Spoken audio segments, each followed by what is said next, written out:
नमस्कार, मैं डॉक्टर रवनीश गुप्ता, दुआ multi speciality hospital interventional cardiologist. लोगों को कन्फ्यूजन होता है हार्ट अटैक और हार्ट फेलियर में।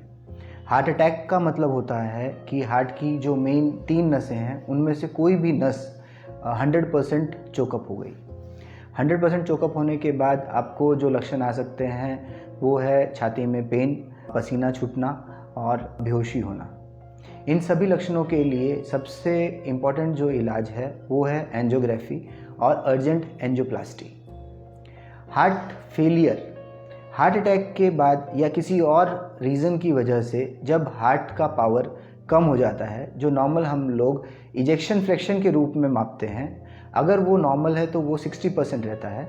अगर वो उससे कम हो जाता है तो उस सूरत में अगर हार्ट पूरी तरह से पंप नहीं कर पाता है तो हार्ट फेलियर में पेशेंट लैंड अप कर सकता है। हार्ट इजेक्शन फ्रैक्शन जब कम होता है तो उस कंडीशन में हमारे पास 2 कंडीशन होती हैं, एक कंपनसेटेड और एक डीकंपनसेटेड।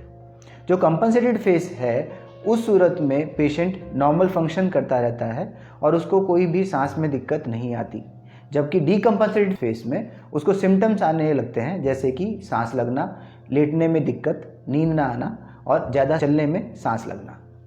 ऐसी सूरत को हम लोग डीकंपनसेटेड स्टेट बोलते हैं। हार्ट इजेक्शन फ्रैक्शन जब कम होता है तो उसमें रेगुलर मेडिकल फॉलोअप बहुत ज़रूरी है।